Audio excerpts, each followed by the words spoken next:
Lucifer in Gnosticism, the light bearer versus false authority. In most classical Gnostic texts, Lucifer is not the central figure that later Christianity made him into. That fact alone already tells us something important. Gnosticism is not primarily a story about a devil opposing God. It is a story about knowledge opposing ignorance, awakening opposing sleep, and inner authority opposing false rule. So to understand Lucifer in a Gnostic context, we have to step carefully. We have to separate what the ancient texts actually say from what later theology, symbolism, and modern imagination added on top. This is not a story about choosing sides in a cosmic war. It is a story about light, discernment, and the danger of mistaking authority for truth. The name Lucifer means light bearer. Historically, it referred to the morning star, the planet Venus, appearing just before sunrise. It was a poetic title long before it became a name. Only later did Christian theology fold that title into a narrative about a fallen angel, rebellion, and punishment. Gnosticism does something very different. In Gnostic thought, the central problem is not rebellion against God. The central problem is ignorance enforced by power. That is why the main antagonists in Gnostic cosmology are not Lucifer, but the Archons and the Demiurge. The Archons are rulers of the lower realm. They govern through confusion, fear, and division. They administer a system that keeps souls distracted, anxious, and obedient. The Demiurge is the craftsman of that system. He shapes the material world and believes himself to be the highest God, not because he is purely evil, but because he does not know what is above him. His authority is built on blindness. This matters because once you understand that structure, you can see why Lucifer is not necessary as a villain. The enemy is not a rebellious angel. The enemy is false authority that does not know its source. So why does Lucifer still appear in conversations about Gnosticism? Because symbolism travels. Later readers, especially those disillusioned with fear-based religion, notice something familiar. Gnostic texts criticize a god of coercion. They question obedience enforced by threat. They emphasize knowledge that frees rather than rules. That pattern looks like rebellion, and rebellion gets labeled Lucifer. But this is where discernment is required. Gnosticism is not about glorifying rebellion. It is about exposing false rule. Those are not the same thing. If you turn Lucifer into the hero of Gnosticism, you risk misunderstanding the tradition at its core. Gnostic liberation does not come from opposing authority for its own sake. It comes from seeing through authority that is not rooted in truth. One of the places this confusion begins is the story of the serpent in Eden. In some Gnostic interpretations of Genesis, the serpent is not treated as the ultimate villain. Instead, the serpent becomes a catalyst for knowledge. The controlling power wants humans to remain ignorant. The serpent introduces awareness. This inversion unsettles traditional theology, and understandably so. But again, the point is not to declare the serpent holy. The point is to reveal the structure of control. Who restricts knowledge? Who benefits from obedience? Who defines disobedience as evil? Once those questions are asked, the story changes. That is why some later readers associate the serpent with Lucifer. Both become symbols of forbidden knowledge. Both threaten systems built on fear. But Gnosticism issues a warning here.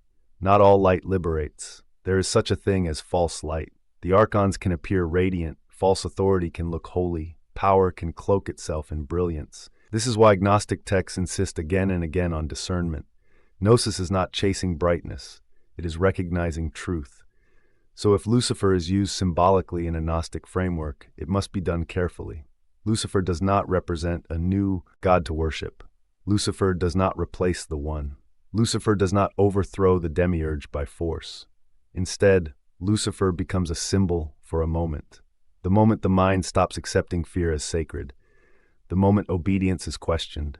The moment the soul senses that something is wrong with a system that demands submission at the cost of truth.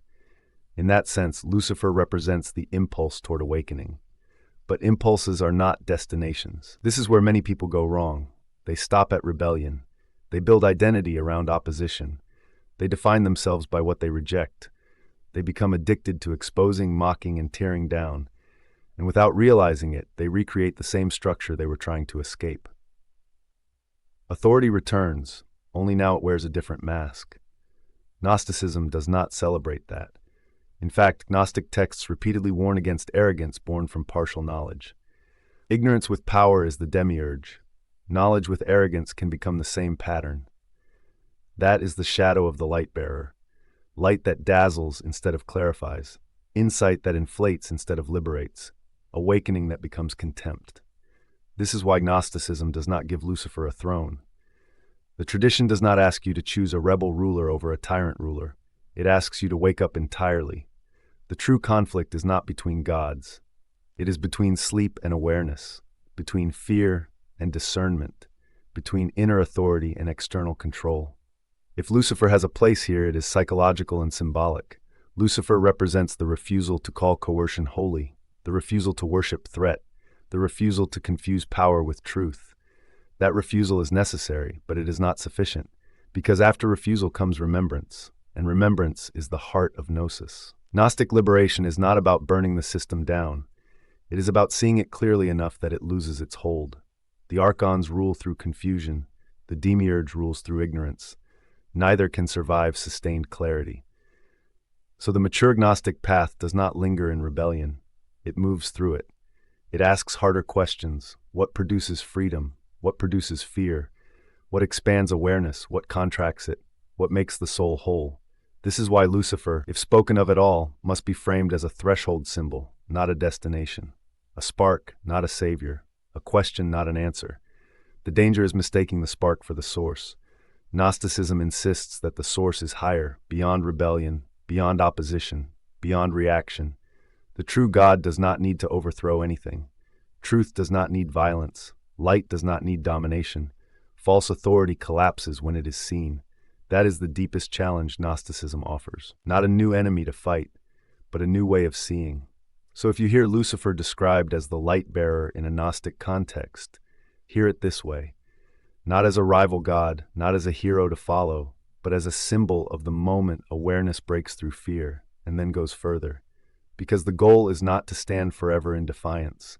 The goal is to leave the prison entirely. And prisons are not escaped by choosing a different guard. They are escaped by remembering who you are. If this exploration helped you see the difference between rebellion and awakening, hold on to that distinction. It is the difference between false light and Gnosis. If you want to continue deeper into this material, click on the playlist on your screen to explore more Gnostic teachings. And if this video helped you, please like this video and subscribe.